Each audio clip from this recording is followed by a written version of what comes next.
I'm driving down the fucking street and I'm like, what the fuck? How do you live here and not be like, what the fuck? And the amount of responsibility that they have on their back causes heart attacks. And at the end of the day, our kids deserve to see what's right, not what the world thinks is right. People who made it in COVID were the ones who adjusted. What was the biggest lesson you learned from COVID? And we were putting $500 to $1 million in it. I said, hey, brother, you're killing yourself. Don't even fucking try to do that shit, because I will go to jail for that. What's up, everybody? I was going to say happy Monday, but we promised people we're doing different format. So this might air on a Monday, might air on a Tuesday, might air on a Thursday.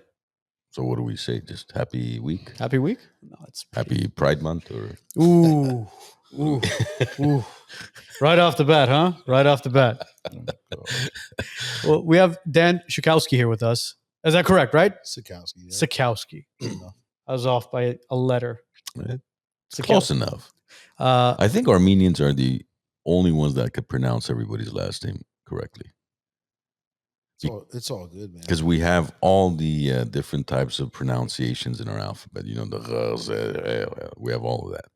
Because most people, you say Sachkowsky, they'll be Sachkowsky? Yeah.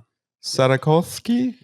But that's when we asked Dan, we were like, Polish background, and you're basically a mutt, huh? Yeah. Got you got Portuguese, you got Polish, you got Russian, yep. Business entrepreneur, business coach as well. Yes, sir. And we want to obviously thank Pedros for connecting us with you as well, because Pedros is a brilliant mind when it comes to entrepreneurship, helping businesses scale, not 2 times, not 3 times, but 10xing it. Yes. And you were actually one of his coaching clients as well, and have scaled your businesses and are helping your boys scale their business. Yep. And now are helping other individuals scale their business as well. Yes, sir. So, really quickly, let's kind of dive into it. I mean, what were you doing originally? What was the business that you first started with? 26 years ago, construction, just general construction, turned into home builder, major renovations,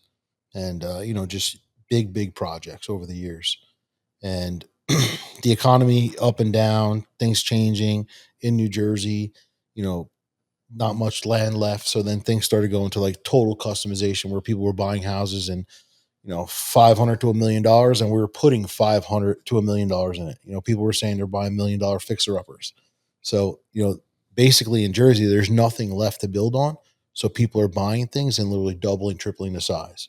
So that's kind of like the angle of everything. But the industry, to me, it wasn't sexy anymore. It's not sexy anymore. Like when you're doing things in the beginning, you get excited, you see results, you do things, and you just kind of like pan out. You're like, this is it. There's nothing else to do. Like building a house is building a house. And then I found myself in a position where everyone who I surrounded myself with was always asking me questions. And I was always giving them advice. Now, they don't take the advice. You know how that goes. They ask you a question. We call them an asshole because they ask. That's exactly assholes. Yes. Hey, what do you think? How should I do? Blah, blah, blah. And you spend so much time diving into whatever they're trying to do. And they end up doing the total opposite. So I go, maybe I start fucking charging people for this shit. They'll listen. So that's exactly what I did. I started a coaching program and started coaching people, and realizing if I can get to the roots of them, they're going to pay me for my time. And if they don't listen, it's not my problem. Were you coaching contractors? Coaching contractors, coaching anyone who's in business. If you own an ice cream store and you want to scale, I can help you. It's all systematic. It's all about being able to go from 0 to 100 to 1,000, right? And most people are a bottleneck of the business, which they don't want to admit. And that's why their businesses don't grow. So when you figure out the root problem of where people are and why they can't grow and how they can't get out of their own way, we were talking about that off camera. If you're trying to do everything and be good at everything, you're going to get stuck. You're going to go to a certain threshold and you can't grow anymore. There's so many people out there that are better than us at everything. And if we could find those people and put them in place, what do we get? Our time back, right? Which is our most valuable asset, which people don't understand. I work 100 hours a week. Well, I don't, and I have time. Time is more valuable than my time in. How do you overcome the objection of, you don't understand my business. You've never been in healthcare or transportation or tech, or how do you overcome that objection? I say, yeah, well, I may not understand your business, so help me understand your business. And then I ask them a whole bunch of questions about their business, and it's usually find it relevant, where the problems are, where their thresholds are, where they're stuck is a common theme with everybody. We don't have the money, we don't have the time, want to hire more people, don't have the resources, all this different kind of stuff. It's always the same answers from everybody on why they're stuck. I don't think they're answers, though. I think they're more excuses at that point. Of course. Because once you begin to delegate certain tasks to other individuals, you notice that you free up more time for yourself in order to, as you mentioned, scale your business. Yeah. I mean, our podcast alone, we've been doing this for quite some time, and we've teamed up with certain individuals, and we're allowing them to delegate certain tasks that we were having problems with.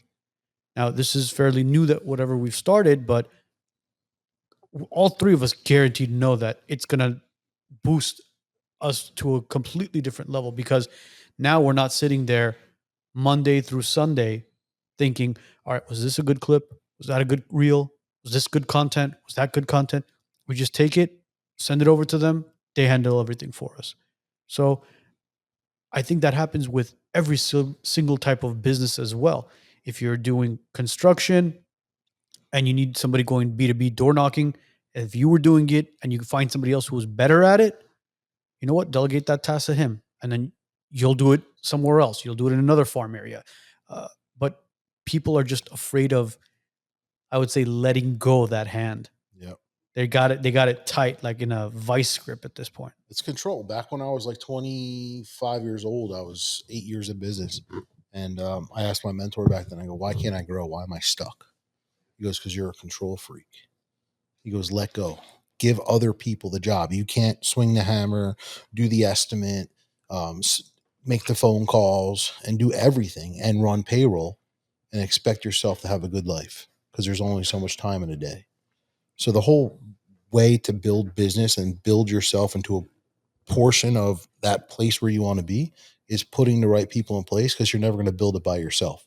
If you do build it by yourself, it's going to be kind of like a glorified job. You're going to work so many hours, be able to do so many things, but you're going to lose so much time that you could be doing other things with. I think freeing up your mind as well, being able to clear your head from business when you go home. A lot of entrepreneurs who start in the beginning, the control freak that you were talking about, right? They do everything from the marketing to the cold calling to the work itself, the paperwork, and then all of a sudden they're bringing work home. Mhm. When you bring work home, it's a recipe for disaster, because now you're not spending time with your wife, you're not spending time with your kids, your mind is back at the office. Back when I hired my transaction coordinators in the beginning, it was so difficult for me because I was so used to getting the paperwork, filling everything out with the client, and then sending it over to the other agent. And then when I originally hired her, she goes, "Don't worry about anything. Let me handle this for you." How long did it take me? Probably like 2-3 months for me to realize that, okay, no shit. She knows what she's doing. Just leave it alone. You're no longer responsible for this. This is no longer your job. But a lot of people have a difficulty with that. There's so many people that are low entry employees that are okay with that. And if you could just pay them what they want to get paid, they're going to produce way more than you can in the amount of time that they're spending. For example, let's use the construction industry. So let's say I was the one making the calls, doing the emails, everything, scheduling everything, doing everything. Now I bring in an office manager, I bring in a project manager, I bring in a sales guy, and I got a lead foreman. Now, what does that do for me? That allows me to see the operations, have systems and processes in places to see, where the KPIs are, where everything's going and how things are growing, and to see who is maybe good or not good for this role, who needs to be replaced, and who's producing the most. And if you give people the freedom to be good at their craft or whatever it is that they're doing for you, they're going to do an amazing job. What's a KPI? Key performance indicators. So like certain things for any company where you want to scale, what's going on based on follow-up, whatever it is, closing, turnaround time for a job, whatever it is. All these different things will be performance indicators based on where you're trying to be and what's actually happening. And then you can kind of see where your error of improvement is. So if you look at the average, or not average, but if you look at business revenue nationally, right? Um, about 5% of businesses do $1 million a year. 5 to 6, that's the range. That do $1 million top line. Now, if you go up to 5 million, you're talking about 1.5% of business owners do 5 million top line revenue. At what point, which is obviously a very small percentage, so at what point is the expectation where like, okay, now I need to have this assignment delegated, or this other task delegated, or this department has to have its own manager and whatnot?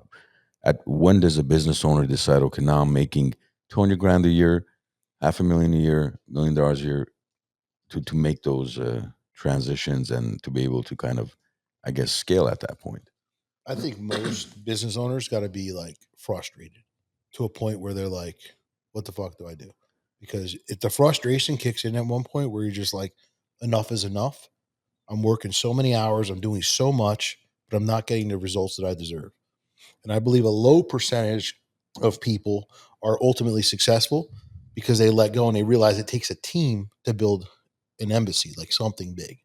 When the small guy wants to do everything himself and doesn't want to share the income, share the money, because the more I bring in, the more for me. But you're only capped out because you only have so much time. And that's what they don't understand. So there comes a point of frustration where your marriage suffers, your children suffer, you suffer of maybe some kind of health issue or something. And then you realize, like, if I'm not out there doing it, this is what happens to me. And it's kind of like you get a wake up call. So a lot of content I put out there is just like telling people, like, you're not alone. You know, you're not the only one. Everyone's in this boat, but you got to realize and you got to admit it first that, like, this shit sucks. Because you talk to a percentage of business owners who are making 100 grand a year, 200 grand a year, life's great. But it's not. They're working more than the average employee, making less than them because they're putting 3 times the hours in, and the amount of responsibility that they have on their back causes heart attacks. I think that's the challenges of understanding. Okay, is this what aspect or which department, what area of my business can I let go of? That's not because people have obviously there's you don't have the confidence as far as who you hire, whether or not they're going to screw up that task or going to be able to run that department right. It takes time to develop the trust. So in order to be able to let go of that task or department, it's a matter of, okay, let's bring somebody in, let's train them, and hopefully they do well and they don't quit by the time they actually know what the hell they're doing. Because part of the challenge of being a business owner is you bring somebody in, right? It's just like dating. They're in their best behavior during the interview. They're not going to tell you what a screw up they are, and they'd rather the first question they're thinking is, "Oh shit, how much paid time off do I have, and how many sick days can I actually utilize?" Um, they're presenting to you as, "I'm here. I'm going to work harder than you. I'm going to show up before you. I'm going to leave later than you," and then a few weeks later, You're in a or lawsuit. so, Those are common. that's the challenge as a business owner. Or even if they are sometimes good enough, you train them and they've started at X amount of dollars. Let's say you hired them at $30 an hour because they don't have experience. But now 3 to 6 months later, you've given them the experience and the training they need. Now they're shopping out there. Well, if you pay me 35 or 40, I'll come to you. And now you lost this guy, gal, and all of a sudden you're back to square one. Let me hire. So now you hire somebody else and train them again. That's one of the most frustrating things as a business, a small business owner especially, is you feel like you're constantly retraining people because you lose so many people due to, now I know what I'm doing. I think I have a higher value. Okay, why don't you stick around and you'll get paid your value? There's no integrity as far as, well, he or she spent the time to train me. Maybe I should stick around and be loyal here because grass is not always greener on the other side just because they're going to pay me 10, 15% more. So I think a lot of that is made up in our head. But if we create culture, Hmm. people will stay for a lower wage for good culture. they love their environment, they love who they're around, they love working with who they're working, if they love the freedom that they have based on the things that they can do, I think people will stay at a decent rate versus wanting to go somewhere else. It's when people don't feel that they're part of a team, people don't feel like they're part of like some kind of, atmosphere of where they walk in, they're the outsider. That's when they want to look elsewhere. But when they come in and there's like camaraderie there, but they know their job and they know their role, I think it creates a different expectation for us as, leaders and owners to know that if we create the right things and pay, not below average, but average, or you pay somebody just a little bit more, they may produce a lot more. But outside of that, you were asking where do you start? I believe you always start with the lowest seed, which is answering the phones, making the emails. That's where you start. You take the tasks that are the lowest paying, and you as an owner, get rid of them. Because if you're doing the lowest paying tasks, that's a big problem as a business owner. There's people out there who will take $20 an hour, $25 an hour to do that when your time should be worth 100 plus an hour. That makes sense. So if you're doing all that stuff, first thing to do is remove the lowest tasks. Get a call center, get a VA somewhere over, whatever. There's tons of different ways to go out there and remove the lowest paying parts of a business. And that's where you start freeing up time. Now start seeing, can I bring in someone to do this? Can I bring in someone to do this? And you do one step at a time. That's how you grow. Are you leaving LA for Texas? Don't make the mistake of getting underinsured just to save a few bucks. Call Martin Melkonian with State Farm Insurance. He'll make sure your home, auto, and your business is fully protected. No gaps, no surprises. Martin takes his time to understand your needs to build the right policy for you. No shortcuts, just honest advice and real protection. Call him today, 281-712-2788. 281-712-2788. Martin Melkonian, State Farm Insurance. The Glen Arden Club. If you're interested in networking, cigars, scotch, and a great environment, reach out to us. We'll connect you to the boys at the Glen Arden, and you'll become a member here. Smoke with the WiseNuts, smoke with a great network, and build your network. When did you originally start coaching? Like seriously coaching? Yes. 5 years ago. So COVID. Yeah. Was there a reason behind that? A lot of people wanted to give up. A lot of people were using COVID as an excuse. And COVID was actually a great time in business because people were spending money. But if you used COVID as the excuse that people weren't spending money, you weren't going to make money. Like what you're telling yourself is how it's going to happen, right? But there was plenty of money going on. I believe the construction industry was booming because people had nothing else to do but spend money and sit home. People were buying shit. Online businesses were going crazy. What wasn't happening were airlines, vacations, that kind of stuff because people couldn't go nowhere. But internally, people were spending money day in and day out. But we use the excuse that life is over because we're listening to the media, which is bullshit, right? That everything's falling apart, blah, blah, blah, blah, blah, blah, all this shit. Like, dude, we're going into a recession right now, but it's going to be the greatest time for all of us who are in business because we're going to be able to capitalize. Everybody else is going to give up, make excuses, fall apart, and we're just going to grab all that. What was it like in Jersey during the quote unquote pandemic or plandemic? Well, we're about as fucking liberal as you guys are. Are you? Yeah. What are you talking about, man? There's a bunch of Italians there. There's a bunch of Polish people there. I figured there's some sort of culture that saved you guys from this woke-minded bullshit. Yeah, like the Armenians did in LA. They saved us from all of it. Everything was closed down, just like you guys. And it was a shit show, but people were, like I said, people were spending money and doing things because they had no other option. They were getting all this free money. They were doing whatever they were doing. But restaurants were closing down, and some restaurants actually did better. They put up whatever tents they had to put up, whatever walls they had to put up to separate whatever they had to do. And they kind of jumped into time to say, hey, we got to make these changes. Let's spend this money, where everybody else wanted to stay the same way they were, not adjust. And when you don't adjust at any kind of time, even in today's economic times, like every single business needs to adjust and reevaluate every year.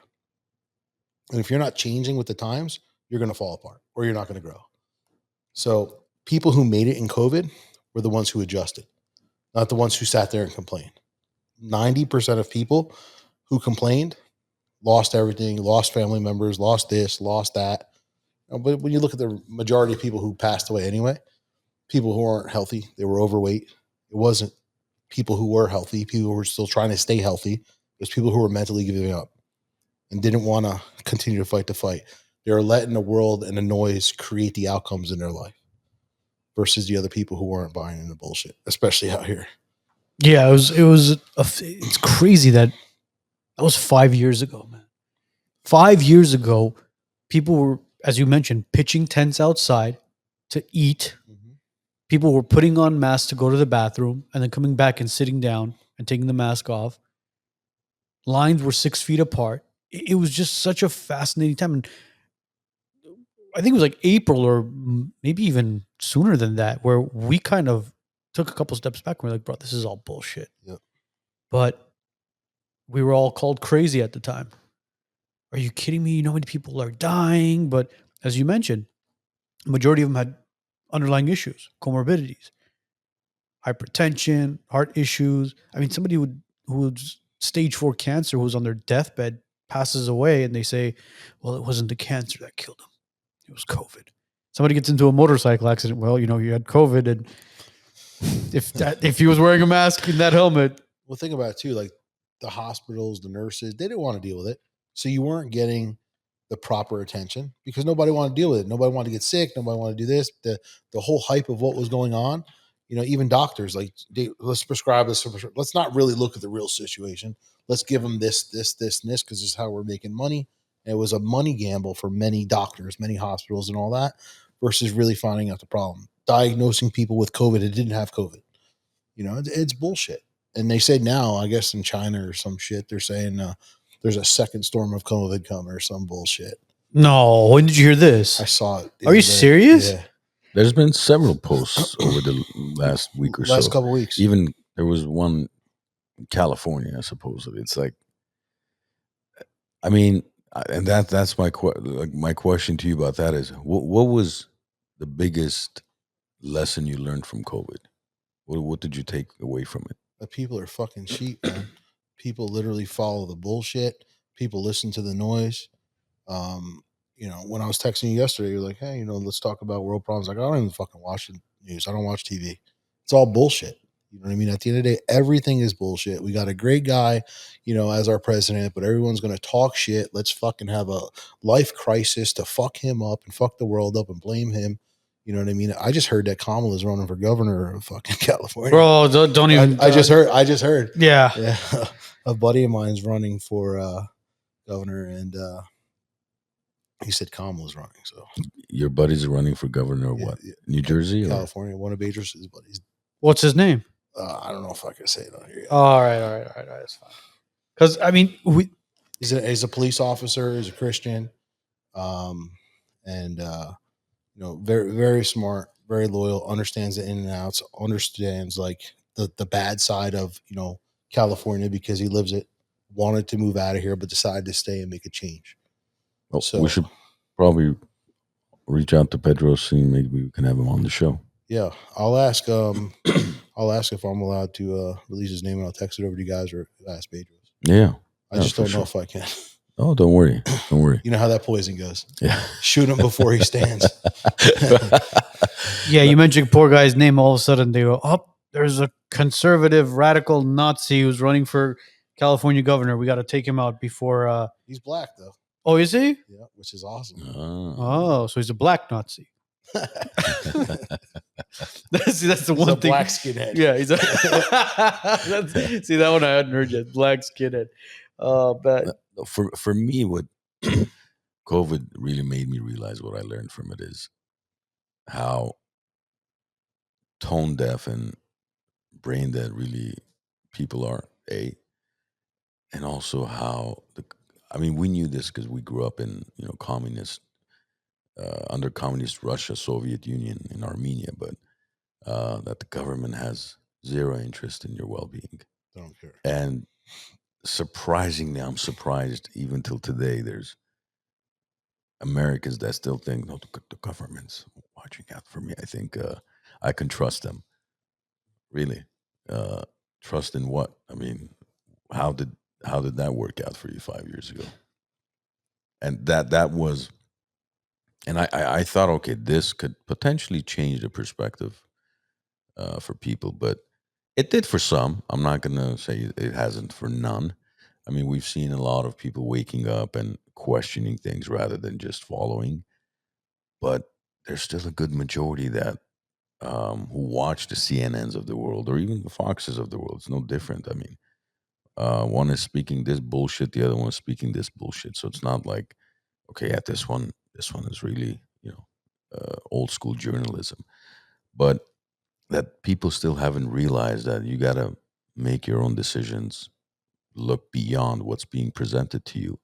Don't just because even basic things as people will post something, right? Oh my God, World War III has started. Like, okay, where'd you get? And then you look at an image they've used. It's like from 1974, an image that somebody posted on X. Nobody took 30 seconds to actually Look at it. look at it and see where the hell is, where did this image come from, and is it actually, for example, in Gaza or wherever it happened? And just let's just repost it. They'll repost it, and then it spreads like wildfire. Next thing you see, Trump caused World War III, and I told you this guy was a warmongering Nazi. Like, dude, it's has nothing to do with what you're talking about. But it's At the end of the day, I think people don't make their own decisions. They listen to what the noise, just like Trump, right? Everyone doesn't like Trump. They have no reason why they don't like Trump. They just heard something that someone else said that was probably a liberal or whatever. He's a racist. He's this. He's that. Whatever. But at the same time, when you look at Kamala or you look at Joe Biden and whatever side you're on, I mean, there's no harsh truth to what they've really done and what they've really brought to the table. So that's truth. But everyone wants to, oh no, they've done good stuff. Because they don't want to admit it because now they're in the wrong because this is who they were cheering on. This is their team. Now they're looking at the other side. But most people who don't like people who are doing something meaningful or with a purpose out there in life, it's because somebody else said something, or it's because they threaten who that person is based on what that person's willing to do and what the other person's not willing to do. Are insurance companies giving you the runaround? Don't settle for less. Public Assist fights for you, not the insurance companies. To get the maximum payout on your claim, whether it's for fire, water, or property damage, call Public Assist today and tell them the WiseNuts sent you. Get what's rightfully yours. 818-242-0998. 818-242-0998, because you deserve every single dollar. Well, it's about holding people accountable. Right. See, at the end of the day, we have conservative values, but we're still holding Trump accountable for a lot of things. 100%.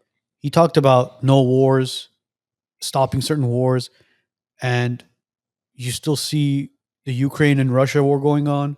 You still see the devastating issues and war that's going on in Gaza as well, where, Genocide, not war. yeah, I mean, at this point, you would consider it a genocide because we still are pro-Trump. We're conservatives, but every single guest we've had on, we asked them to justify what's really going on in Gaza, because we're looking at this and we're saying, dude, okay, I get it. There was a back and forth going on, but you have this entire strip of human beings that were not only ethnically cleansed from a certain area, but massacred, bro. There's nothing left in Gaza at this point. And, you could go out there and point fingers. Well, it's the Jews, the Israelis. Well, no, it's the Arabs, the Hamas, and the terrorists. It's like, bro, the fuck you guys talking about? You guys are practically the same people. Religion has divided you. And there's this territory that has completely just been obliterated, along with women, children, and even men. And you ask people, you're like, all right, so is this justifiable? Why hasn't Trump stopped it? I thought he was against war. He was anti-war. But then you look at what's really going on, what political parties are involved in this. You're like, all right, so the state of Israel is really continuing to fund this along with the United States to do whatever is going on there. And a lot of people will turn around and say, "Oh, well, you guys are being anti-Semitic." No, it's not anti-Semitic. We have nothing against Jewish people. It's not about that. It's about a government. Yeah. It's about the state of Israel, or if it's even the state of Palestine. If it was vice versa, we'd be arguing the same thing. We don't know, bro. Like, it's just, I'm going on a tangent on this, but it's so unfortunate that all this is taking place. And it goes back to what we were just talking about, that I went on this tangent, is accountability, holding certain people accountable. Yeah, you have to hold people accountable. And I think Trump is a whole different story. Like, he came into a fucking mess that they literally made a mess and more of a mess, so that it was super messy when he came in. And I'm not like protecting him in any which way, but what was going on. There was no leadership. There was no nothing. Everything, money was getting sent everywhere. And, he's only been in for whatever, 6 months or whatever. And, for what he's been able to put on the table in 6 months that he's proposing to do is going to take him time, just like his last term, right? Like, by the time he came to the end of his last term, things were changing. Things were going. It's not going to be an overnight situation. And he's done a phenomenal job with the economy. A lot of people were anti-Doge, as we mentioned, but the tariffs, Doge, cleaning up the government, USAID, all the unnecessary money that was wasted, tax dollars that were wasted. He's done a phenomenal job with that. And again, this isn't an overnight thing. It's obviously gonna take time. The man hasn't been in office for a year yet, and people are expecting, we need results right away. Well, do you want results right away with fucking Biden? The guy was a walking corpse for God's sake. For 4 years, we saw him in front of a microphone maybe like 15 times. Our country was deteriorating with him, literally overnight, every day. Yeah, but what happens? Let's say Trump is amazing, and his tariffs and economic plan and everything else is wonderful. By the end of his term, things are wonderful. It's the golden era. Then comes what, 2028? Mhm. Maybe Newsom steps in. Oh, jeez. Hopefully JD Vance or somebody else does, but let's say if Newsom steps in, what happens to all that, the whole golden era? So I think even this state of California knows how fucked up he is. Even people who are liberals know how fucked up he is. Like, you go around talking to people, like, I mean, unless they have rainbows and like a penis and a bra on, you know what I mean? At the end of the day, Dan, like, you'd be surprised, bro. who I talk to, I mean, I did go down to Hollywood the other day and I saw some weird motherfucker, so maybe they like him. But I'm just saying, people that I talk to who are in business, like who want to leave the state, different people, basically who maybe at one point thought a certain way, they're thinking a little bit different, and just being around certain people. But I think that he'll fully get exposed like everybody else. And it's just about getting the right people in place.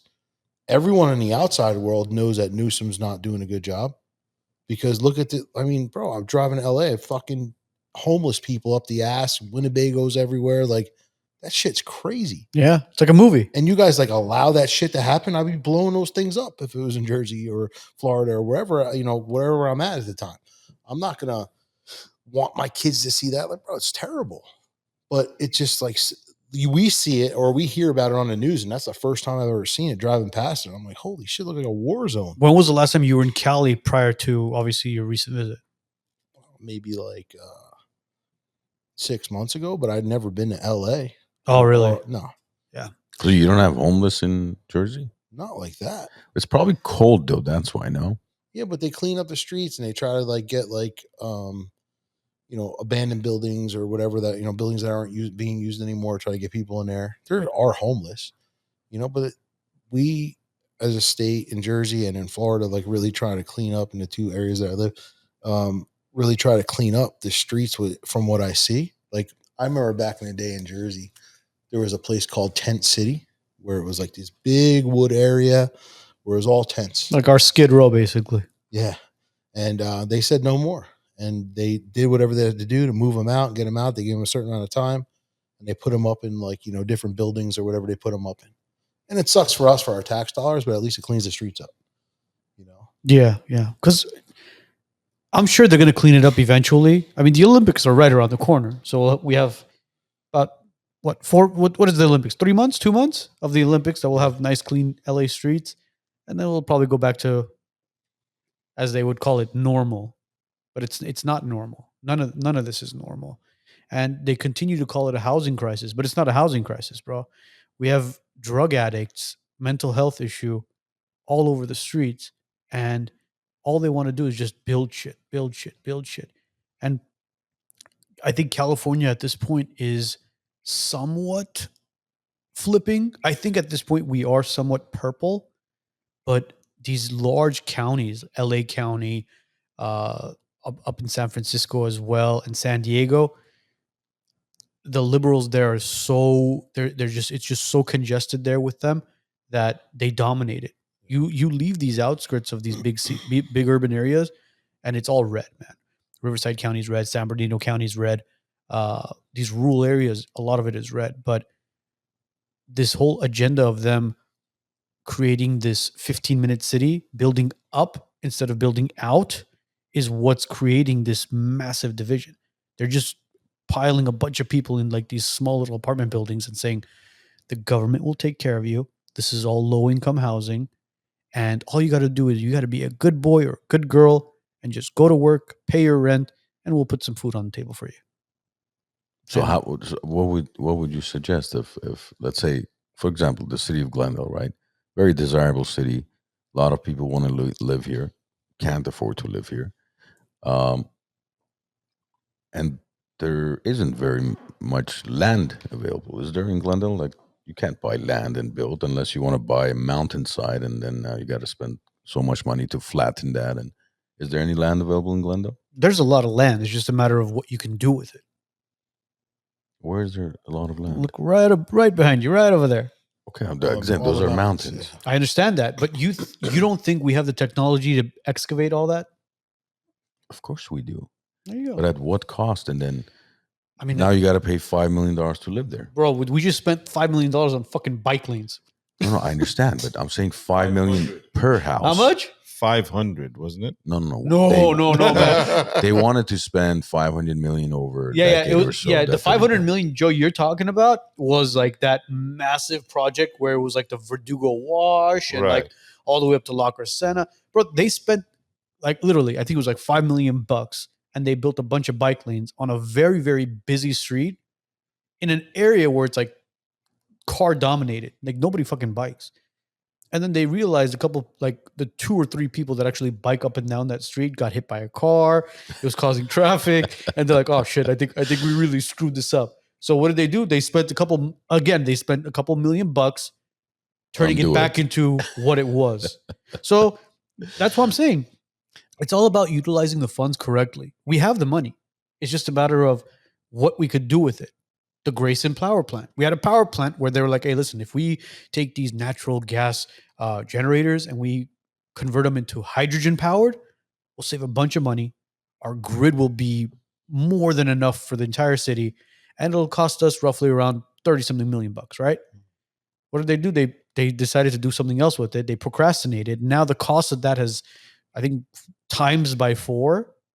And they're like, oh man, we should have converted those into hydrogen powered generators instead of gas powered generators. So it's about having the right people in office to take care of the shit around us. But what would you do today if you were running California? You have this homeowners insurance crisis, right? Prices are Yeah. going up by another 38% it was, or something like that. and then you've got because it's not only the prices, it's the issue of homes are not insurable. So what are clients doing when they're buying houses today? If you can't insure it, you can't get a mortgage. They're relying on the FAIR plan. They're relying on the government, which has the FAIR plan doesn't even have any fucking money left. That's the problem. I mentioned this a while ago. Remember when we were talking about when JD Vance and Trump won, what JD Vance should prep for prior to running for president? Hear me out, Dan. Tell me if this is a good idea. I said, if Newscomb is going to be running is going to be running for governor or president, if Newscomb is going to be running for president, JD Vance should come to California. And there's 3 major things that we're having an issue with right now. We're having a border crisis, we're having a homeless issue, and we're having a massive housing shortage, as they call it. Well, we no longer have a border issue. That was back then. Well, back then. Well, the border issue's fixed. But now the housing issue, you could throw it aside and you could call it housing and insurance now. If JD Vance could come here and fix those issues and say, you know what, I'm going to get the homeless off the street. I'm going to open up some mental facilities or drug addiction clinics where people could get sober, people could get some mental help, and JD sticks to California like glue and fixes the problem when it comes time for 2028 and there's going to be a presidential run where it's JD possibly against Newscomb. JD could turn around and say, hey, motherfucker, you couldn't fix your state. I had to fix it for you. You want to run the country now? That's it, bro. Check me. But I don't think Newscomb will let JD come here and fix it. They'll create too much noise. I mean, the guy, didn't he create a fund to fight against Trump's policies?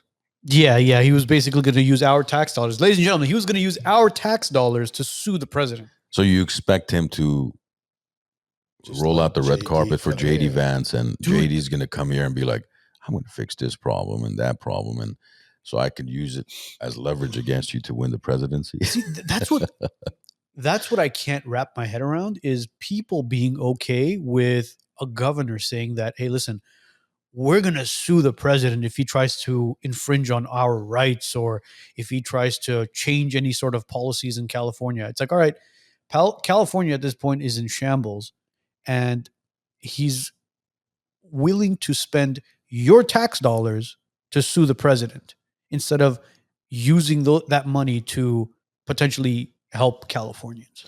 You just got to remember that the majority of people are watching the media for what they believe and what they're being taught. So they're not really seeing the bad job that he's doing or what he's really doing. And I think a lot of people who are like maybe on the other side support this whole like, let's help the homeless. And if they want more drugs, we'll give them more drugs. Let's help this fucked up person. Let's help, you know what I mean? Like, while everyone else wants to own up their own shit and fix it.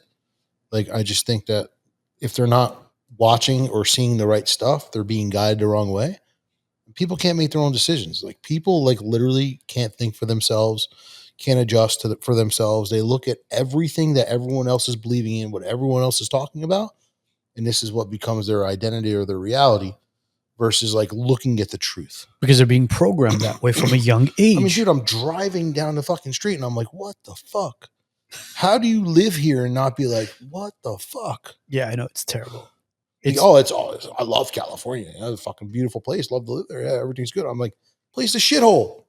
You know what I mean? Like certain, like Chino's nice. Like certain Newport Beach is nice. Like places I've been to are nice. But I fucking drive downtown LA.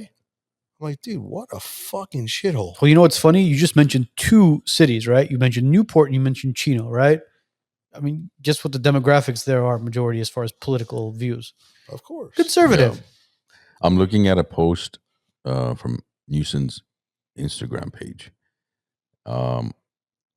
There's quite a bit of hate in the comment section because he's talking about Trump's tariffs and, you know, talking crap about it. But then you still see people saying, where is it? Like, I love all the triggered Trump voters in the comments. Their tears taste delicious. Thank you for your great leadership. Haters are going to hate no matter how great California is. Like, go on that dude's page. He's probably got a pride flag that he posted yesterday. it's like, but He's got no veteran posts. He's got every fucking Fruit Loop with a fucking bikini on and a penis. You know, he's showing a video on his story yesterday. That's who's commenting. Today's show is sponsored by the law offices of Arman Grigorian. If you're injured in a car accident and need proper guidance and representation, reach out to the law offices of Arman Grigorian, 1-818-404-0333. Are you leaving LA for Texas? Don't make the mistake of getting underinsured just to save a few bucks. Call Martin Melkonian with State Farm Insurance. He'll make sure your home, auto, and your business is fully protected. No gaps, no surprises. Martin takes his time to understand your needs to build the right policy for you. No shortcuts, just honest advice and real protection. Call him today, 281-712-2788. 281-712-2788. Martin Melkonian, State Farm Insurance. Speaking of Pride Month, I think it's well deserved, because Memorial Day, we need one day. That's more than enough. Veterans Day, we need one day. That's plenty. President's Day, right? But Pride Month, I think we need it at least. Is it 30 or 31 days? I think it's 30 days. 30 days. June is 30 days. At least We not need it what? So they hopefully find themselves? I'm surprised they didn't pick a 31 day month. Like, July is 31 days. They picked 30 days, which is, well, July they can't because 4th of July is Independence Day. And so that's one day, right? That's one it's day. Not all of July. No, not all of July. But okay. it's like, so listen, if we do July, it might trigger the conservatives, the veterans, as far as, oh, look, they're doing it on the day of Independence Day as well. So let's pick a month. Let's call it June. I mean, thank God it's not on an actual school year, bro. Especially with kids in school. What do you mean? My kids are still in school half the month. Half the month. No, Friday is my daughter's last day of school. Oh, my kids like middle of June. Yeah, mine is mid-June. Oh man, damn. So ours is beginning of June. Well, you got Pride Month, you got Black History Month, you got all this month, but you got like no white people month. Like, I mean, we don't need a month, but at the end of the day, like, you don't have a month for people. They want to take away Columbus Day, fucking all this shit. Yeah. You know what? Pride Month should be Halloween. Dress as you please, right? Right. No one's going to judge you. Exactly. We'll give you some extra candy. Listen, I grew up and like a couple of my cousins were gay. And listen, people like, get mad at this shit. But at the end of the day, like, there's a difference between being gay and being flamboyant. Yeah. Right. And like this whole drag bullshit and all this stuff. Like, we have kids. And at the end of the day, our kids deserve to see what's right, not what the world thinks is right. And when you create confusion in children, all it does is fuck them up for their entire life. So my kids know what's right and wrong, what he or she should be doing, and they know how to differentiate themselves from that mess and reality. And I think because of the month, because of how everything is okay, and there's another initial added every year, whatever the fuck it is, I think that a lot of people do it for attention. They want to be a part of a circus, right? Like, listen, if you want to live a good life, you got to leave the circus. Mm-hmm. But if you want to join the circus, you're going to be like all the other clowns.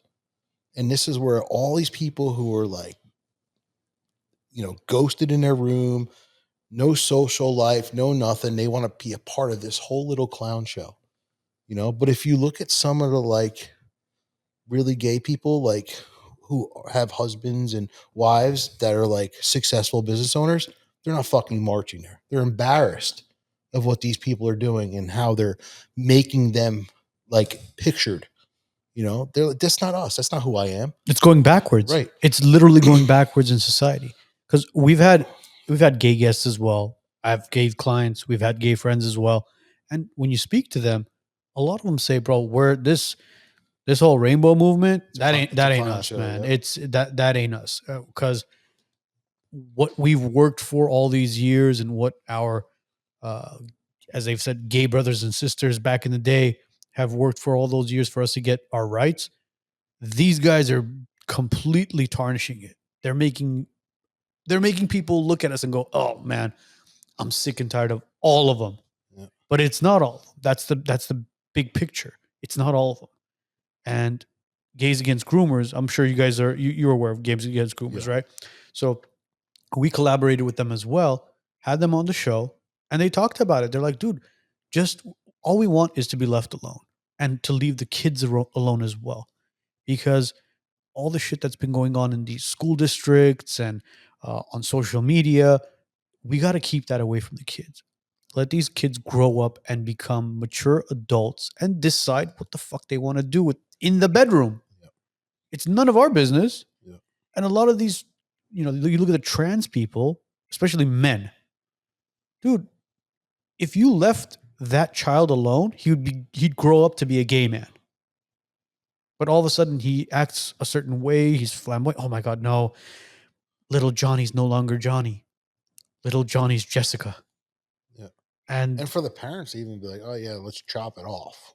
You know what I mean? Like, jeez, what's wrong with you? Well, there was an interview with the grandma that aired a few months ago where somebody was asking her like, "Would you be okay if your grandson had a tattoo?" Oh no, no, that's permanent, you know. And they're like, "What if he did Gender affirming care. gender affirming transition or surgery?" She's like, "That I would be okay with because you know that's emotionally we want to make sure he's doing good and." Like, but that's not permanent. Was that an LA grandma? No, probably. The question was asked reversed though. They asked about gender affirming care. They said, "Would you allow your grandson to transition into the opposite sex?" And she goes, "Absolutely, whatever will help her." And then, what about two? No, no, that's kind of permanent. And then it's like permanent, kind of huh? permanent. If they asked your parents and my parents that, they say, I'll beat the shit out of my kid. Right or wrong? Like, I think if they asked my parents would probably wouldn't even understand the question. They'd be like, what is that in what do you mean? What does that entail?" exactly. Like, Like, yeah. because when we were growing up, that didn't even at least didn't exist in no, not even here it didn't exist. Bro, So, you know what my parents would say, and I wholeheartedly believe they would say it today as well. They'd be like, "These people are crazy. Just stay away from them. Don't talk to these people. Don't engage with these people." Which is what we've been doing recently as well. We're like, bro, like, you know what? You want to go mutilate yourself? By all means, go mutilate yourself. Don't bring us into this. I don't want to know how the surgery went, who the surgeon was. Like, just leave us out of it, bro. You do you, we'll do us. Look, Just leave us alone. I grew up in Armenia when I was a kid. Being left-handed was considered like you need to, you know, you park in a special section. No, I'm not kidding. You wear a helmet too. Yeah, like if a kid was born left-handed, He's retard. yeah, exactly. So imagine you come to that parent of that generation saying, "Oh, we're going to chop off Jimmy's." You'd be like, "Oh yeah, we're going to chop off your legs." What do you mean? Like, so it's a different type of upbringing, especially like I said, in growing up under that communist regime. You couldn't.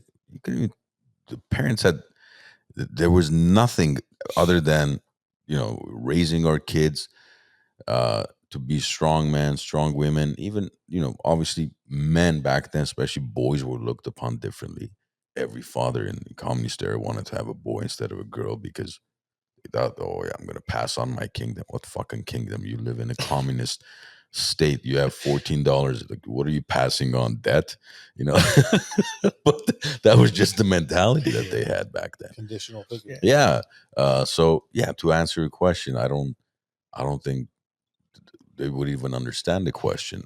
I mean, obviously now they would because it's all over the place. But Well, if you asked Your them, grandma would probably hit that person asking with a wooden spoon. oh, Or something. my Oh, yeah. grandma right now, if you ask, she would have no clue what you're talking about. She's 90, she's 92. If you asked her, grandma, I'm switching my son, she'd be like, what does that mean? Like, what do you mean you're changing him? Like, she would probably look at me like, call my mom and say, is he on Yeah, medication? and or- she'd probably say, "You know what? Don't talk to him anymore. Just you do you. I'll do me." I don't have a problem with gay people. Like I said, I have gay friends, and they're fine. Oh, they're amazing people, they're not, man. They're not coming on to me and trying to do stuff. Yeah. No, bro. They're not acting a fool in public. No. And I have black friends that don't act a fool in public. I have all different types of friends that don't act a fool in public. But when you take a certain type of person and you give them the ability to fucking go out there and shout, and I could be somebody. You know what I mean? People are going to listen to me for what? You're a fucking clown. That's all this movement. So all these movements are just for people who like literally sit in their room and look at the wall and don't want to do anything or participate in anything. But now there's some dumb shit we can participate in, and we'll be special. We'll be cool. I can get in front of the line on this one. Oh yeah. Wait till this month is going to be very fascinating because we're going to be seeing a lot of videos popping up, all these parades that are going on, and when they say, "Well, we're not after the children. It has nothing to do with the kids." Just wait. Uh, Follow our IG, follow our Twitter. You're going to see us posting videos of kids that are front and center because they're moron parents watching that clown show go on, where you have nudists, you have trans, you have what else? Bro, there's just so many freaking that's- letters, that's bro. It's like what an I never iPhone. It's like an understood, like- iPhone upgrade every year, bro. You got a 400-pound white guy wearing a freaking extra small leather like G-string walking around at a parade. He's a Is bear. what are you representing? I mean, honestly, like, I'd love to ask 400-pound men in G-strings. That's what he's representing. No, like, but what are you trying to? What message are you trying to portray? Like, is that what we're supposed to look at and be like, see, yeah, that's we truly want to support this. I mean, what? He's probably hairy as fuck and looks like a grizzly. And he says, "Look, all grizzlies aren't intimidating." You know when society began to change a lot, man? I noticed it with these models as well, like these Calvin Kleins, these what else is another one? Like American Sports Eagle, Illustrated. Sports Illustrated, where before it was like, in order for you to be a Calvin Klein model or be on Sports Illustrated, you had to have a certain physique Standards. or a certain standard and look a certain way in order to be on the cover or even inside of the magazine. And in my opinion, I think that's better because it holds society to a certain standard that, hey, listen, you can be jacked, you can be in shape, you can be one of these people as well. But then all of a sudden they're like, well, little Timmy over there loves McDonald's and he can't stop eating Big Macs every day. Why don't we put a little Timmy up on that magazine as well and say, you know what? We're all inclusive. No, man, take the fucking burger off of Timmy's lap and tell him, you know what? Maybe it's time for you to do some pull-ups, some running, and get yourself into shape and become that. Why would we want to do that? Then the pharmaceutical companies lose money because they keep Timmy alive, and they don't want to do that. No, So are we it's like, diving into pharmaceuticals now? No, I'm just saying. I love like, it. No, I love that. They're making everything okay. They're making all these people who are overweight. Oh, it's okay. Plus size models. Some of the girls that you see at the beach, like they're wearing bikinis that don't even fit them, and it's like, bro, like, come on, like, what is wrong with you? What are you embracing? Like, that is just fucking not right. Like, at the end of the day, you walk out and be like, oh, this is okay. My stomach's hanging to my kneecaps, and I got a bikini on. Yeah, It's all okay now, and that's the thing. It's not only okay; they're being praised for it. Right. Because love me for who I am. Okay, fine. That's for your parents, maybe, but not for the rest of society. I don't have to love you on the cover of Victoria. unhealthy. Yeah, For what? you don't Like, need. it's okay. We don't need your ass on Victoria's Secret. Cover of just. It needs to be a Victoria's Secret model, not whoever. yeah. Those teenage boys aren't going to be beating their meat to that. I'm just saying. Before that's what it was, bro. When that was the closest thing you would get No, to it as a wasn't. little teenage it was boy. Sears magazine. Sears. Kmart and Sears, bro. We didn't have Victoria's when I was a kid. Yeah, and you remember, like, back in the day, like, they had plus size, but like big and tall and stuff. Yeah, It was just for people who were like big and tall. yeah. It wasn't for people who were like 300 pounds overweight and literally couldn't walk or stand up and couldn't breathe. And it wasn't about that. Well, Dad, look at a lot of these social media quote unquote influencers nowadays, where they'll sit there, and we found out what mukbanking was literally like 6-7 months ago, where they'd sit there and they'd eat food with a microphone attached to their fucking t-shirt, and they'd be slurping the food, and you're watching these people create content out of that, but you go back like 6 months, they're like probably 50 pounds lighter, and as time is going on, they're just getting bigger and bigger and bigger and bigger.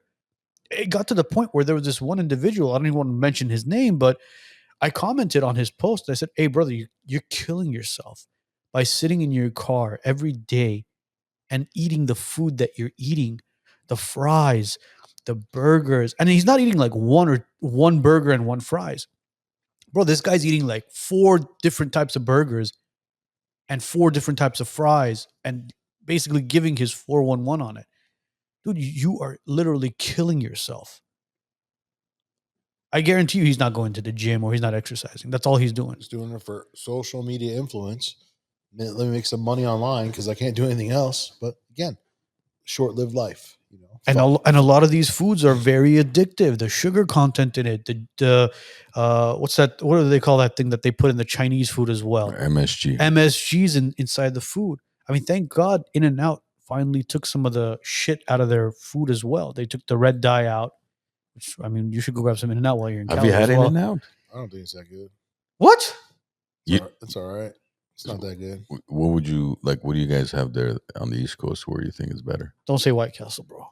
I don't really eat like super fast food, but like I don't know, maybe like smash burger. Maybe you have that out here. Yeah, we got some really good smash burgers. You like smash burger better than In and Out? And the patty's small. Like I don't know. It was all right. It wasn't that great.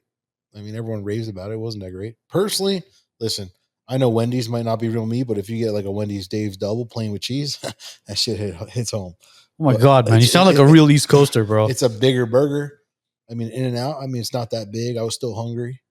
But we're not talking about size. We're talking about it wasn't that good. Flavor. It wasn't that good. Really? The quality of the lettuce, the tomatoes, the beef, the bread. So I get plain with cheese. I don't eat that. Lettuce, so you just basically cheese, everything plain with cheese. Wow, man. So yeah, for you then a smash burger would be a better choice. You should go to Easy Street. Easy Street Burger. They're in North Hollywood. North Hollywood. LA. Why are you bringing them back to Hollywood? Yeah, I know, bro. I'm sorry, bro. I'm sorry, bro. Yeah, I just make sure to buy a few extra for some of the transients on the street. I hear Burger 3000 is good too. Burger 3000. Oh, Burger 3000 is another good one. They're a good smash burger. They're delicious as well. But I mean, speaking of health issues, you off air, you were talking about you used to be a bodybuilder, right? Yeah, in my younger day. Yep. How old were you? How old I started when I was like 16. And I was competing at like 18. What was the motivation behind it? Was there somebody that kind of pushed you to become it? Because like back in like the 70s, 80s, it was Arnold. I was a fat kid, and I wanted to lose weight. And I was playing football in high school. And once I got introduced to the gym, it became an addiction. Started losing weight, started eating better. I remember the George Foreman grill back in the day. Yeah, you know, making the chicken and making my mom spend all this money on food. And as soon as I started seeing the changes just by changing the food, because you're younger, your metabolism is different. You don't have to eat as healthy, but just eat better and work out. You start seeing muscles, you start seeing change. And I remember like my senior year, I was jacked. I was wearing like a tank top, I had all these muscles in my back. I was like, fuck, bro. Like, you know what I mean? This is some real shit. Some real Jersey Shore shit, huh? Jersey Shore, yeah. One of them guys is my friends. Oh, is he? JWoww's ex-husband, Roger. Oh, nice. Good friend of mine. I was just texting him yesterday. His birthday was yesterday. Oh, nice. Happy birthday. So, but you went into a somewhat of a addiction as far as steroid use as well, right? Yeah. So that's how I started. So like I used steroids at like 16, 17 as a cheat drug, you know, because I was going to GNC, buying the creatine, buying all that bullshit, but I wasn't getting results. So I got introduced by some guy at the gym. He's like, hey, you know, you take this shit, you know what I mean? You'll cut some weight off, you get big. And then it just became an addiction.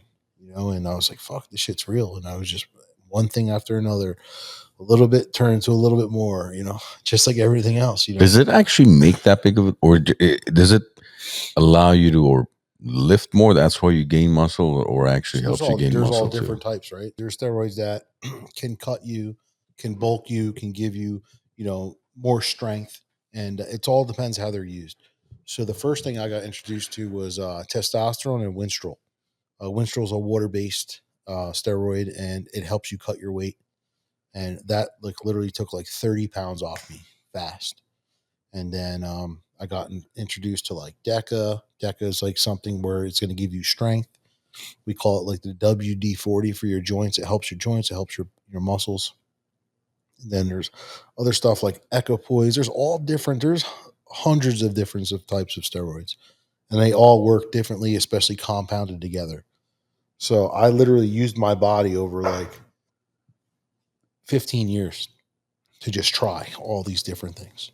And what that did was it allowed me to never produce again because, you know, the receptors and everything were like, oh, wait, this guy doesn't need it. He's got too much, blah, blah, blah, blah. I was doing growth hormone, you know, when I was younger and stuff. And now today I produce nothing. I'm on TRT from the doctor. And outside of that, you know, years ago, I was having some issues. I didn't feel good. Started going to the cardiologist, and I realized that I have a leaky aortic valve. I realized that my heart, your heart's a muscle. I realized that my heart wall was a lot thinner than it was supposed to be. So it takes a lot more work for the blood to go through there. High blood pressure. All this crazy shit started happening. And I had a heart attack. August 8th, 2022, I went into cardiac arrest. Wow. But by the time I got to the hospital, like things came down. I ate a bunch of aspirin, drank a big smart water. Stuff came down. My blood pressure was through the roof. And that was a pivotal point in my life. Like laying in that ambulance, looking at the ceiling, thinking like, man, This could be it. you never, where are my kids at? You know what I mean? Like, I need to see my kids, you know, and texting my kids, like sending them a video, like, I love you guys. Like, this is it. You know, like, fuck, you know, you got to do something. So it wasn't that I wasn't in shape, but I wasn't really like taking care of my body correctly. And I was already on TRT then, but I didn't realize all these things were happening from years before. So over the last 3 years, I really had to spend time with the heart doctor, get things right, get off the right drugs, be on the right drugs, you know, to help everything. And that was also a pivotal point, like in my success, where I go, if I died, like my whole life wasn't really purpose driven. And that's where I started getting into the coaching a lot heavier.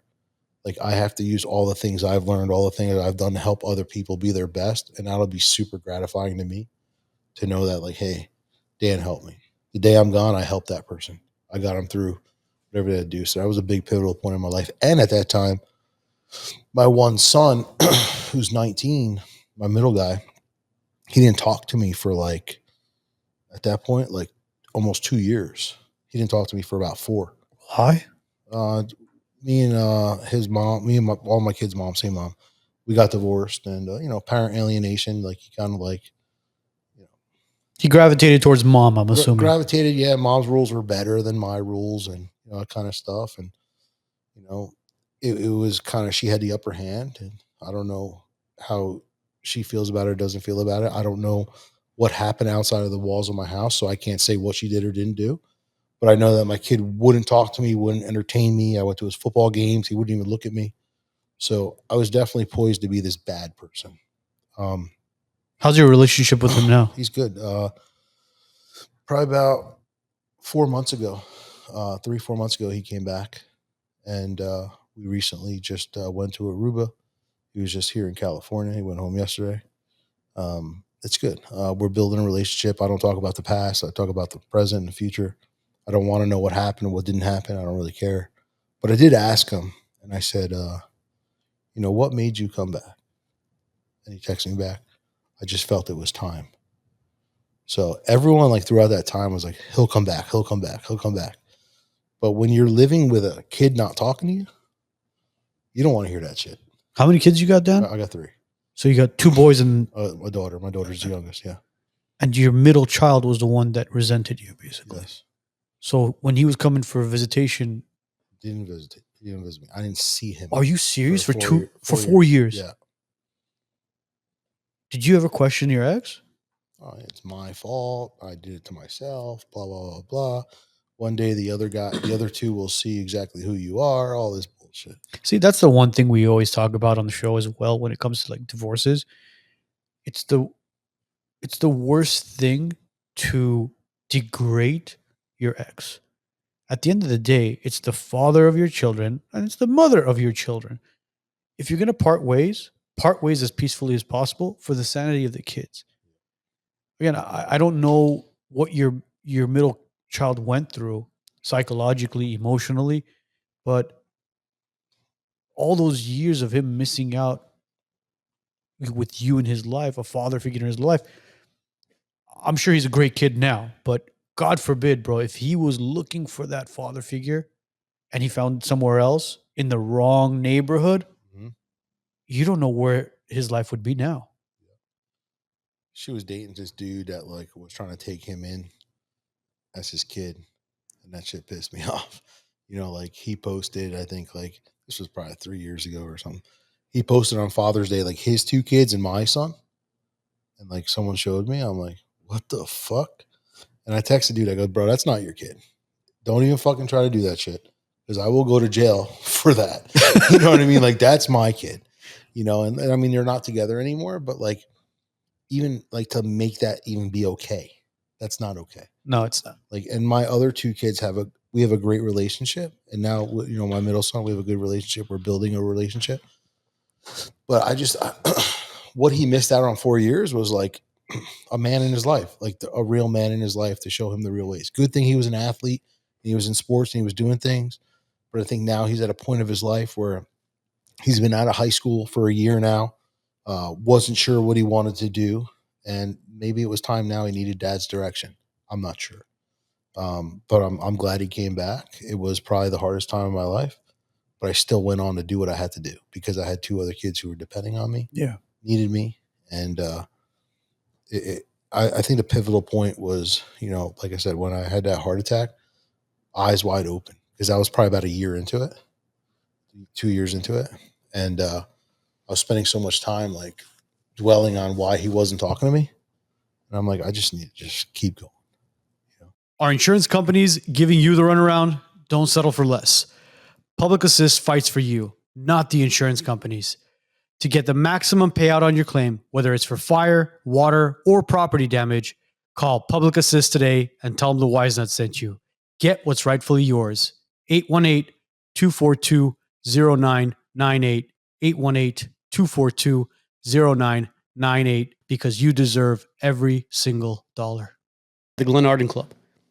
If you're interested in networking, cigars, scotch, and a great environment, reach out to us. We'll connect you to the boys at the Glen Arden, and you'll become a member here. Smoke with the WiseNuts, smoke with a great network, and build your network.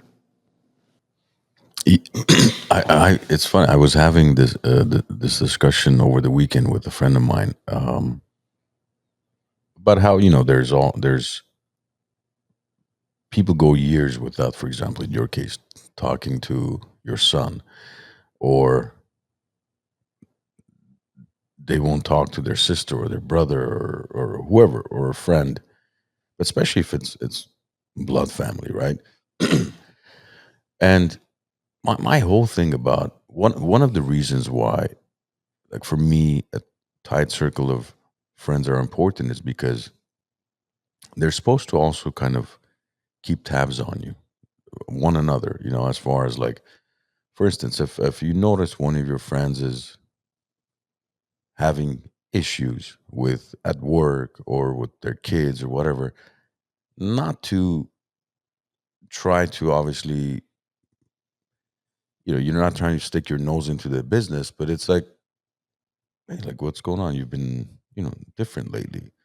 Um, Anything you want to talk about? No, it's just, at work, or this is what's been happening. And you have discussions. But it seems like a lot of people these days don't have these types of discussions anymore. Where, for example, I mean, your son is very young; he's only 19. But say if one of his friends was to be like, "Hey, bud, I noticed your dad hasn't been around lately." Well, yeah, I haven't been talking to him. What do you mean you haven't been talking to him? Why not? Well, my mom says, he's not a cool guy or whatever. And then that conversation starts where it makes him think like, fuck, maybe mom's trying to brainwash me. Why am I not talking to my dad? These types of conversations don't take place anymore. Everybody's isolated. Nobody says like, hey, younger brother, what's going on, man?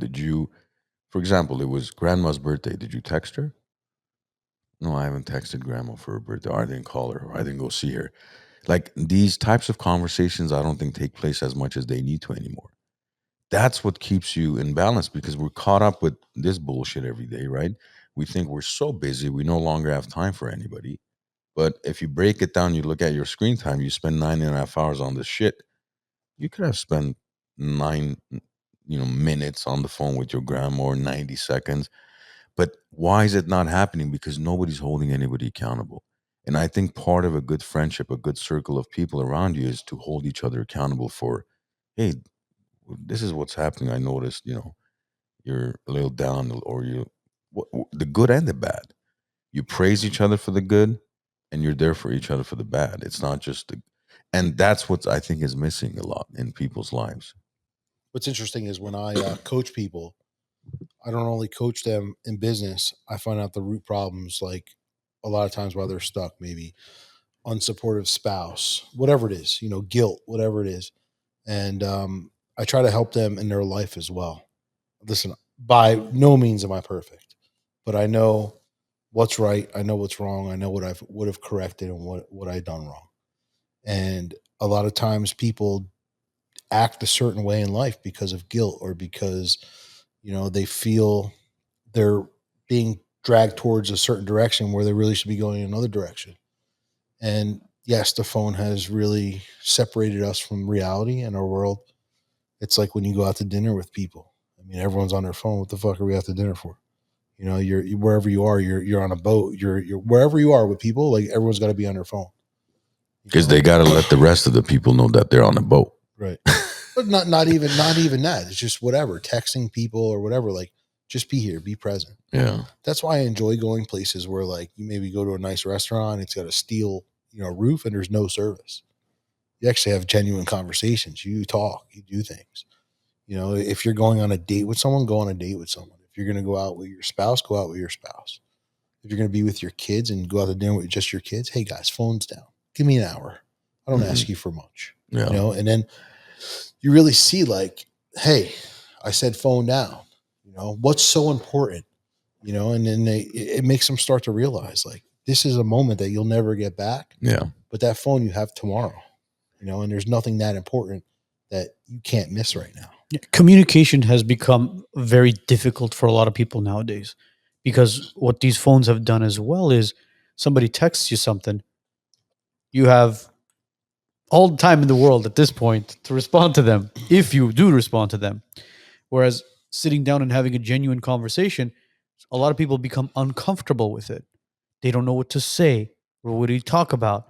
Can I show them a video on my phone? No. We're supposed to sit there and just have a one-on-one conversation. So I think it's a comfort thing that's been going on as well. People are just uncomfortable talking about certain things.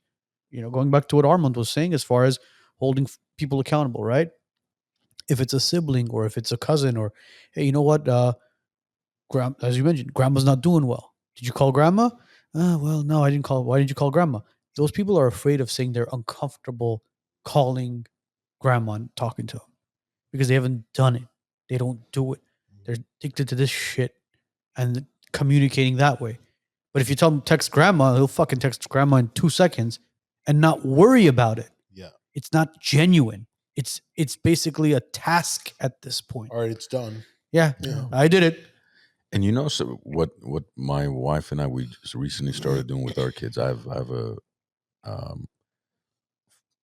I hate using the halves because sometimes when I say that, the people make fun of me.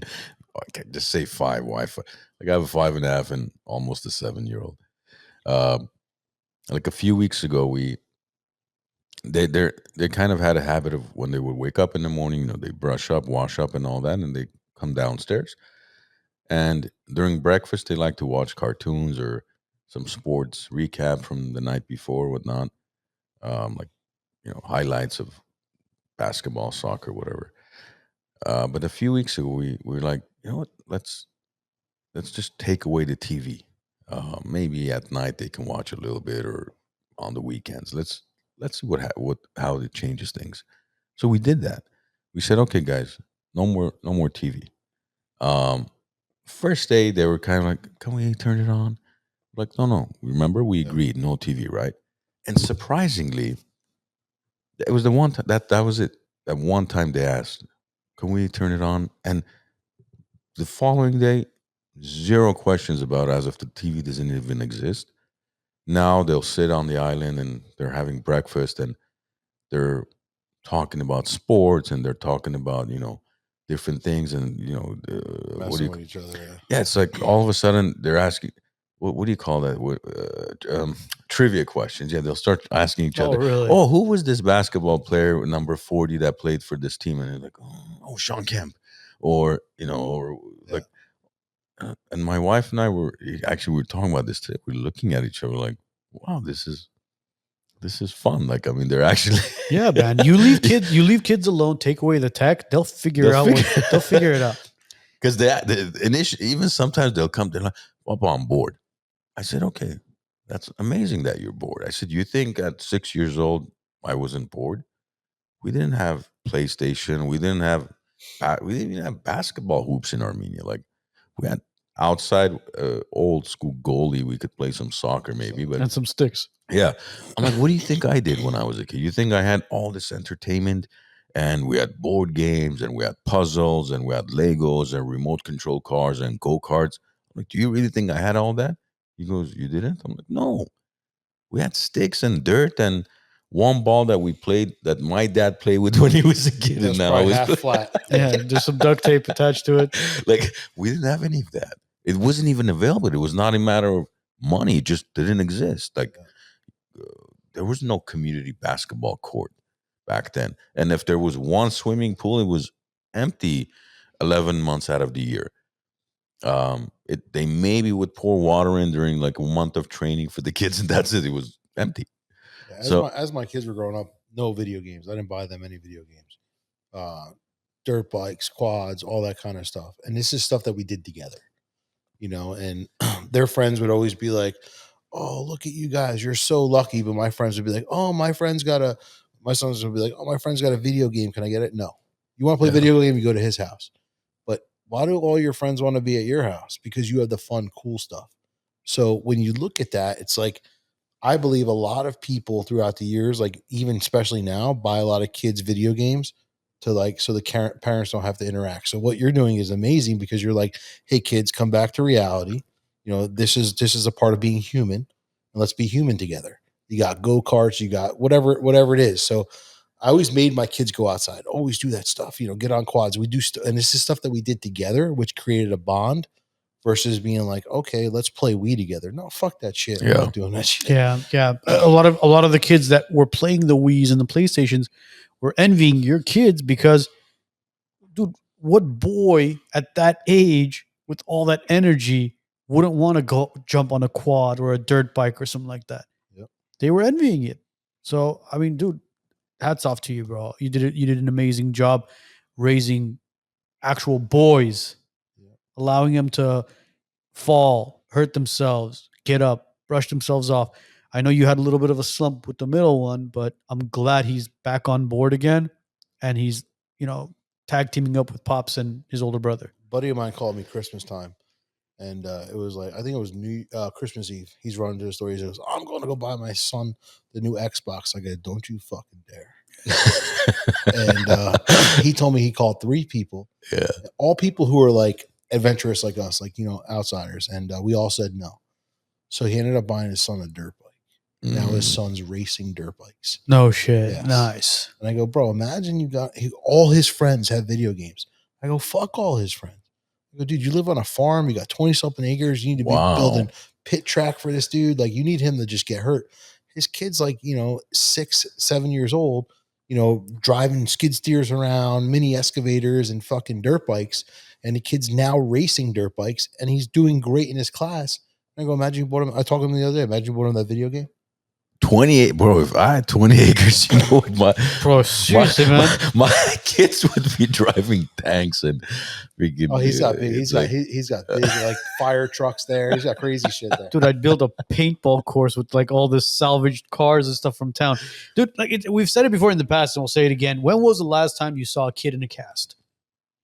Actually, the other day at the park. Did you? My kids were playing soccer. This one kid was playing with a cast on his right foot. Soccer with a cast on his foot? Yes, and even my wife, Ani's like, how is he playing with the cast? I said, well, it's a strong cast. He might smell, but it'll be right. Yeah, he has that, what is that shoe they wear? The boot, the actual boot? Yeah. But the kid was running around like as if he didn't even have a cast on. That'll take some time to heal. But no, it's super important, man. Sport. I tell my kids, I'm like, listen, anytime you want any ball, any goal, any type of hoop, I don't care. I'll buy it for you. Don't talk about video games. Can you buy this video game? And even toys now. I'm like, dude, you don't need toys. You go to Walmart, you look around because you've already had every single toy there when you were a little younger. We're done with toys too. Anything sports related you want, I don't care if you want it. I'll buy it for you. No toys. We're done with toys. We're done with anything that's not sports related. But look at sports. How many privileged kids are playing sports anymore? Yeah. It's always, look at baseball. It's people from China. It's people from Dominican Republic. Yeah. People who didn't have that stuff to keep them in the house. People who had to go out there and do something. So all of our sports are by people who just simply couldn't afford the things to keep their time busy and went out there and made themselves busy. And that's what has changed. When we grew up, NBA, everything, NFL, everything is changing. And, Major League Baseball, now it's all people from other countries that are literally leading our teams because of why. You want me to give you a very good example of one of those? So soccer is one of the most popular sports in the world, right? And the leading country that has the most World Cups is Brazil.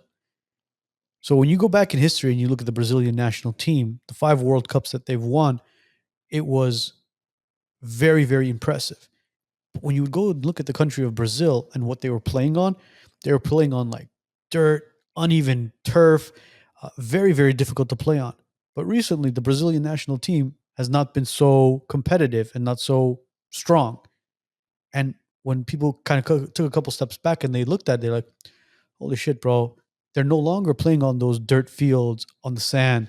They've got turf. They've got real grass fields. And Advancement has backfired for Brazil. Advancement has backfired for Brazil. They don't have to challenge themselves. They don't have to challenge themselves. Wow.